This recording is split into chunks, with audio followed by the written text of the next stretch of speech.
तो इस वीडियो में करने वाले हैं प्रश्नावली 6.2 का सवाल नंबर 6। तो सवाल नंबर 6 है, आकृति 6.31 में पी क्यू और आर एस दो दर्पण हैं जो एक दूसरे के समांतर रखे हैं।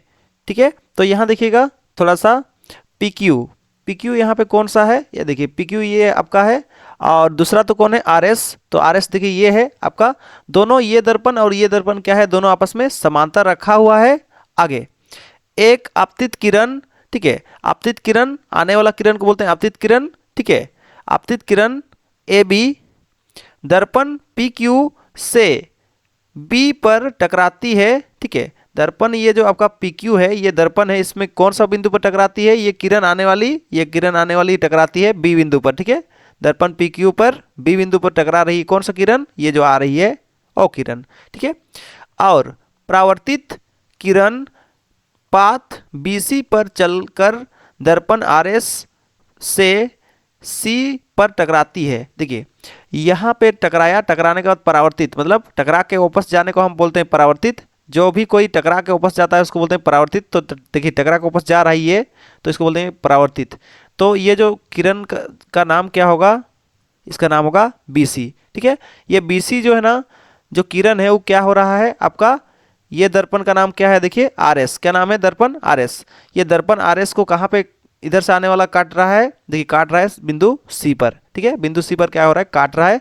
आगे बात करते हैं, अगला है तथा पुनः सीडी के अनुदिष्ट, सीडी के अनुदिष्ट। देखिए जैसे कि यहाँ पे टकराया, टकराने के बाद क्या हुआ, आयना है तो आयना से टकरा क्या होता है, लाइट वापस मुड़ जाता है। तो देखिए इधर से आया, टकरा के वापस मुड़ गया। देखिए ये मुड़ गया, जो मुड़ गया उस लाइट को क्या नाम दिया हुआ है यहाँ पे, सीडी। ठीक है, अनुदिष्ट परावर्तित हो जाती है, परावर्तित मतलब टकरा के वापस जाना को बोलते हैं परावर्तित।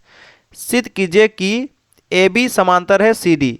हम लोग को सिद्ध क्या करना है कि ये जो आपका ए बी रेखा है ये सी डी रेखा के साथ क्या है, समांतर है बोल के सिद्ध करना है। तो ठीक है, चलिए हम लोग क्या करेंगे, इसको सिद्ध करने के लिए जो भी यहाँ पे काम करेंगे उसको देखिए। सबसे पहले लिखते हैं हल, हल के बाद लिखते हैं दिया है, और जो चीज़ दिया होता है उसके बाद लिख देते हैं हम। ठीक है, तो यहाँ पे क्या है आपका बीई। देखिए ये दोनों किरण के बीच में हम क्या करेंगे, एक लंब खींचेंगे ताकि इसके अंदर में हम किसका नियम लगा सके, परावर्तन का नियम लगा सके।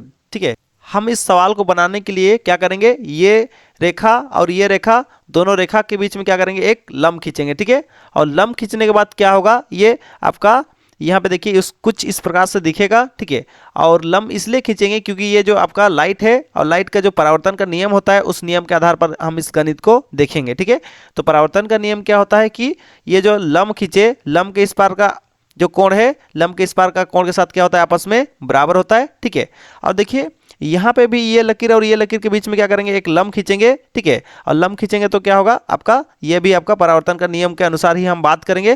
देखिए ये आपका लंब और आपतित किरण, आपतित किरण मतलब आने वाला किरण। ठीक है, ये दोनों के बीच का जो कोण बनता है, ये दोनों के बीच का जो कोण बनता है ये कोण, और टकरा के जाने वाला कोण को बोलते हैं परावर्तित कोण। ठीक है, तो लंब और परावर्तित कोण के बीच में जो बना कोण, ये दोनों कोण आपस में क्या होता है, बराबर होता है। ठीक है, उसी तरह से ये कोण दोनों आपस में क्या होगा, बराबर होगा। ठीक है, तो ये आपका कुछ परावर्तन का नियम है, उसके आधार पर ही हम इस क्वेश्चन को डील करेंगे। ठीक है, तो चलिए देखते हैं, ध्यान सुनिए क्या दिया है, बीई लंब है किस पर, आपका पी क्यू पर। देखिए जो बी लकीर है ये किसके ऊपर लंब बना रहा है, 90 डिग्री किसके ऊपर बना रहा है, पी क्यू पर। ये पी क्यू पर ये आपका लकीर है बीई, ये क्या कर रहा है, लंब बना रहा है। ठीक है, आगे क्या है सी एफ।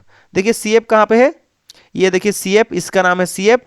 सी एफ क्या कर रहा है आपका, लंब है किसके ऊपर, लंब हो गया है आर एस पर। देखिए जो आर एस जो दर्पण है उस पर लंब हुआ है। ठीक है, तो हम क्या करेंगे, कोण 1 और कोण 2 क्या है, बराबर है। उसी तरह से कोण 3 और कोण 4 बराबर है। देखिए कोण 1 और कोण 2 बराबर है, कोण 3 और कोण 4 क्या है, बराबर है। क्यों बराबर है, क्योंकि कारण है आपतित कोण और परावर्तित कोण हमेशा बराबर होता है। ठीक है, परावर्तन के नियम के अनुसार क्या होता है, आपतित कोण परावर्तित कोण के साथ हमेशा बराबर होता है, इसलिए इसको हम दिखा दिए हैं। ठीक है, ठीक है, चलिए आगे बढ़ते हैं सवाल में। जब बीई समांतर होगा सी एफ, ठीक है, जब बीई समांतर होगा सी एफ के साथ, कौन सा बीई, कहाँ पे बीई, देखिए बीई, बी से जाएगा ई, बी से जाएगा ई, ये वाला आपका क्या होगा, इसके साथ समांतर जब होगा, ठीक है।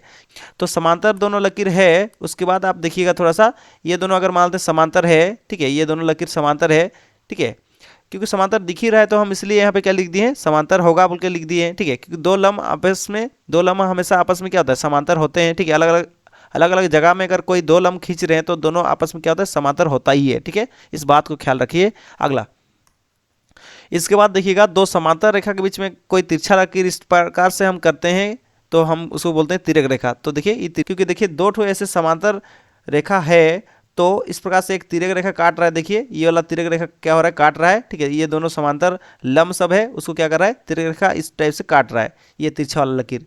तो ये वाला कोण जो है ना, और ये वाला कोण जो है आपका क्या होगा, इक्वल होगा, बराबर होगा। क्यों? क्योंकि दो समांतर रेखा के बीच में ये कोण और ये कोण दोनों बराबर होता है। इन दोनों का नाम क्या होता है, अंता एकांतर कोण। तो ये कोण कौन सा है, ये कोण आपका कोण 3 है, और ये कोण कौन सा है, कोण आपका 2 है। तो ये दोनों आपस में क्या हो गया, इस प्रकार से बराबर हो गया।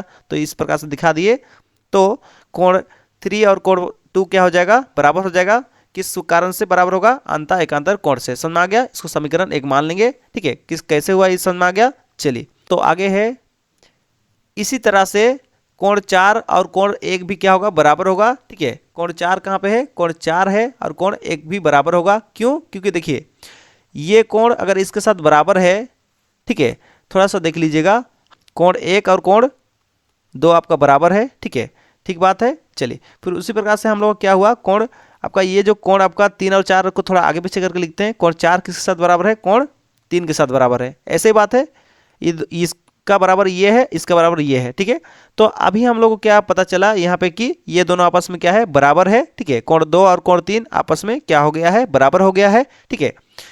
तो एक साइड का इसका और एक साइड का इसका कोण आपस में क्या हो रहा है, बराबर हो रहा है। तो एक साइड का किसी भी दो समीकरण का अगर एक साइड का कोण अगर बराबर होता है तो दूसरा साइड का ऑटोमेटिक ये दोनों भी आपस में क्या हो जाएगा, आपस में बराबर हो जाएगा। समझ में आया? इस बात को याद रखिएगा कि दो समीकरण है, पहला समीकरण ये, दूसरा समीकरण ये। किसी दो समीकरण का एक साइड अगर बराबर होता है तो ऑटोमेटिक दूसरा साइड भी ये वाला और ये वाला दोनों आपस में बराबर हो जाता है। इस वजह से देखिए हम लिख दिए इसी तरह से, और देखिए इसको लिख दिए और समीकरण क्या दिखा दिए, समीकरण 2। बात समझ में आ गया।